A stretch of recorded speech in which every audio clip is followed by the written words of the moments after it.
Tag team wrestling is awesome when done right, and it's being done really well at the moment, especially over on SmackDown with the multi-team, really layered stories between them.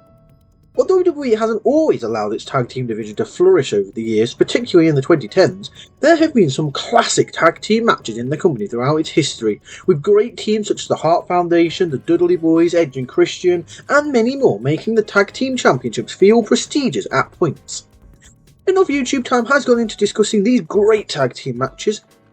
However, there have been some horrible tag team matches that are best left forgotten. Some of the matches on this list suffered from poor in-ring skills, others landed here due to ridiculous booking decisions, and a select few suffered from a combination of both. Anyway, these are the worst tag team matches in WWE history. Little asterisk there next to that though. We're only looking at pay-per-view matches here. We're not here to judge people not trying on free TV. However, for these matches, we've forked over cash to watch these. No excuses for them being this bad. Welcome to Honor Wrestling Club, and in today's video we are looking at the worst tag team matches of all time in WWE. Welcome to the club. In number 12, we start with an infamous one of the Brothers of Destruction versus Chronic for the WCW Tag Team Championships from Unforgiven 2001, with a rating from Honor Wrestling Club of 2.25 out of 10. The Undertaker and Kane are two of the most dominant monsters in WWE history individually. Together, they form one of the most powerful tag teams ever, the Brothers of Destruction. Meanwhile, Chronic, arguably the most successful tag team in the final year of WCW's existence, joined the WWE during the invasion as a favour to Mean Mark due to his friendship with both men as part of the Bone Street crew, especially Clark, and they fought the Brothers for the WCW Tag Team Championships at Unforgiven. Unfortunately, the two teams were not on the same page, they were barely on the same book, and their bout turned out to be an ugly clash of styles. Stephen Richards joined this program as Chronic's manager, wanting revenge on Undertaker after he destroyed the Right Dissenter earlier that year. The whole thing was a mess, and Chronic didn't last long in WWE, with both men being sent to developmental, and Clark being sacked after this match, which is a little harsh, as if you sacked everyone who had a bad match in 2001, the WWE would have consisted of probably just Kurt Angle and a bunch of mirrors. In number 11, we have Finlay and Hornswoggle versus the Boogeyman and Little Boogeyman from No Way Out 2007, with a rating of 2 out of 10. This match has nothing but Vince McMahon comedy written all over it, right? No Way Out 2007, the final brand-exclusive pay-per-view of WWE's first brand extension, featured a ridiculous tag team match between the teams of Finlay and Hornswoggle, who was still known as Little Bastard then, and the Boogeyman and Little Boogeyman. This 7-minute bout featured silly comedy moments while the veteran Finlay tried to put the pieces of the puzzle together. The Boogeyman was over with the kids at the time, who reacted to some of the things he did, but otherwise this was pointless and stupid and could have just been on free TV, or better yet, not happened at all. Finlay pinned Little Boogeyman after a shot with his shillelagh. Alright. In number 10, we have the Bushwhackers vs the Fabulous Rougeaus from WrestleMania 5, with a rating of 1.75 out of 10. The Bushwhackers never had a great wrestling match in WWE due to their gimmick. Outside of WWE, they had some great matches, although they were always popular in WWE. Butch and Luke faced the Fabulous Rougeau brothers thousands of times in the late 1980s, yet most of their matches were somewhat fun due to the loud crowd reactions that were often garnered.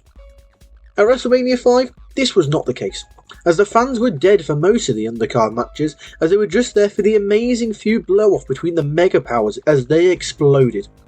Thus, it was painful to sit through their 9-minute comedy match, which was ultimately won by the Bushwhackers. In number 9, we have Michael Cole and Jack Swagger versus Jerry Lawler and Jim Ross in a country whipping tag team match from Extreme Rules 2011, with a rating of 1.75 out of 10. In 2011, WWE announcers Michael Cole and Jerry Lawler had a ridiculously long feud with three pay-per-view matches in a row because God died. After a horrible singles match at WrestleMania 27, which Cole won via DQ, following an overturn of the original result from the goddamn anonymous Raw general manager, which wouldn't be the first and certainly wouldn't be his last appearance on that show, they met in a country whipping tag team match. Lawler was joined by his longtime friend JR, while Jack Swagger was Cole's partner. This match was more of an angle than an actual match, as it featured little to no wrestling from bell to bell, as you'd expect from the fact that 3 of the wrestlers were non-wrestlers at the time, and the only wrestler in the match wasn't particularly great.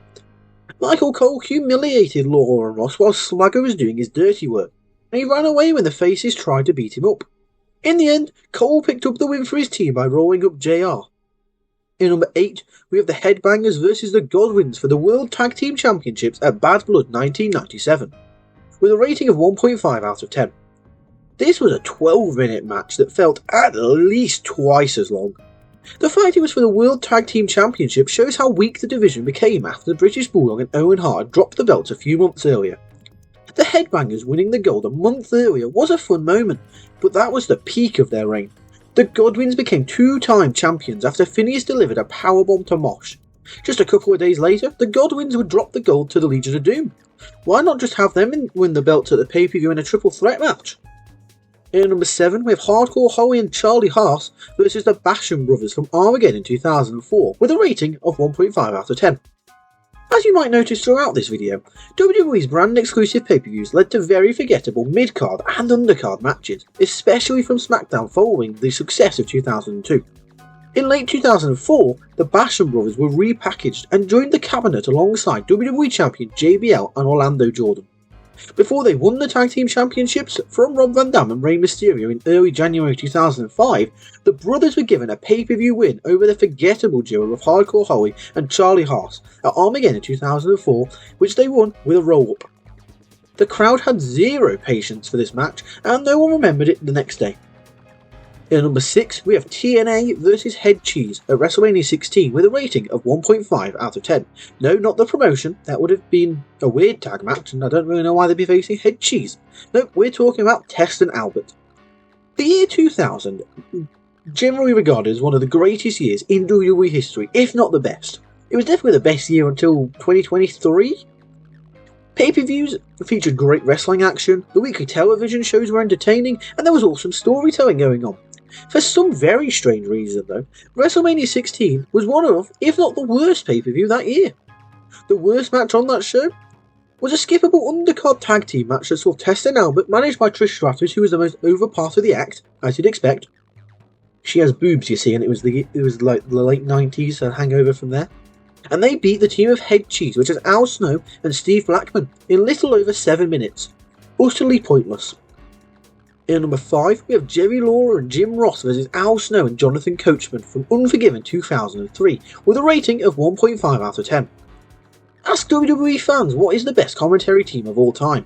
Depending on their age, you may get a few different answers. You may get some older folks who say Gorilla Monsoon and Jesse Ventura, or Gorilla Monsoon and Bobby the Brain Heenan. Some younger folks may say Paul Heyman and JR, or if they want to be wrong, they'll say Michael Cole and Jerry Lawler and Booker T, or Michael Cole, Jerry Lawler and Matt Striker, or Michael Cole, Jerry Lawler and JBL. However, some fans will say the iconic Attitude Era duo of Jerry Lawler and Jim Ross. Yet, for whatever reason, the company decided to take that away from its fans in late 2003. To get there, WWE booked them in a tag match against Al Snow and Jonathan Coachman at Unforgiven. Nobody expected this to be a classic, especially given that 2 of the competitors were non-wrestlers and one was about 30 years past his prime.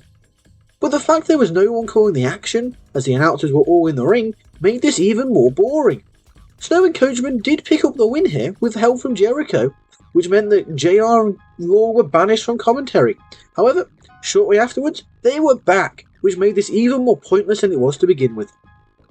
In number 4, we have the Headbangers vs the Oddities from Rock Bottom 1998, with a rating of 1.25 out of 10.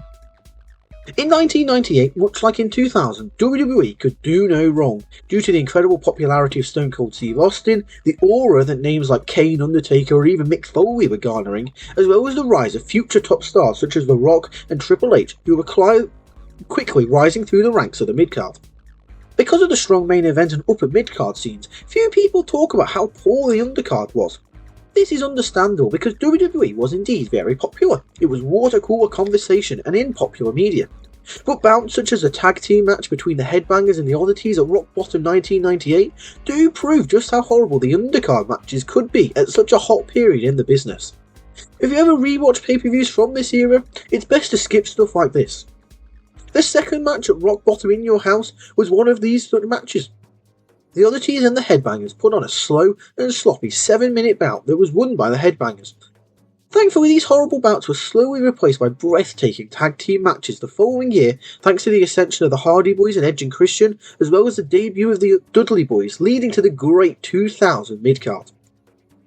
In number 3, we have DX vs the Brothers of Destruction from Crown Jewel 2018, with a rating of 0.75 out of 10. The Oddities and Headbangers match was awful, but it wouldn't be as much as Triple H and Shawn Michaels vs The Undertaker and Kane. If you said that to a WWE fan the night after Rock Bottom 1998, hell, if you said that in 2005, they'd have laughed in your face, and no one could blame them. But the truth is, when the two legendary teams finally clashed, it happened at least 10 years too late. Shawn Michaels came out of retirement to wrestle a horrible match in Saudi Arabia in late 2018 where everything went wrong. But don't let us tell you how bad it is. Here's what The Undertaker himself spoke about this match on his YouTube channel, 6 Feet Under with Mark Calloway. And we're going to censor some of it, and this is what he had to say. So, well, one, we were all angry after the match. Everyone's angry. Shawn's angry because he came out of retirement. Paul was angry because he had a WrestleMania match that year and he tears his pec. Glenn Jacobs loses his mask. I lose my pride. Truly horrible stuff. In number 2, we have Mike Knox and Kelly Kelly versus Kevin Thorne and Ariel in a mixed tag team match from ECW's December to Dismember 2006 show, with a rating of 0.5 out of 10. WWE brought back the popular ECW brand in the mid-2000s after ECW-related merchandise in great numbers, as well as the incredible back-to-back success that was the One Night Stand events in 2005 and 2006. From that point on, the company dropped the ball and ECW lost all its magic, becoming WWE's third brand before it was gleefully dropped in early 2010 to be replaced by the worst game show NXT. After the launch of the weekly ECW show, WWE produced just one ECW exclusive pay-per-view, December to Dismember 2006. It turned out to be one of the worst shows in WWE history. The worst match on the card is difficult to decide. However, we've gone with the dumb mixed tag match featuring Mike Knox and Kelly Kelly versus Kevin Thorne and Ariel. Normally we'd tell you to avoid this match, but in this case, avoid the show as a whole. And at number 1, we have the Bushwhackers versus the Beverly Brothers from Royal Rumble 1992, with a rating of 0.5 out of 10. As we mentioned a little bit earlier in this list, the Bushwhackers were very popular back in the day, and their act could be fun in small doses. By small doses, we don't mean a 15-minute, yes, you heard that right, 15-minute match with the Beverly Brothers at the Royal Rumble of all places. Their popularity was not because of their wrestling ability. But that's what happened in 1992, and the result was an extremely painful, dull, boring, unfunny, comedy jokes filled with nothing but childish jokes.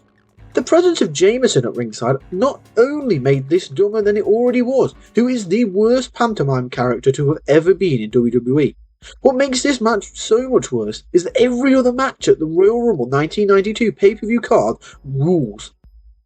So this match sticks out like the biggest, sorest thumb that ever was. And there you have it, there's our list. So, what did you think?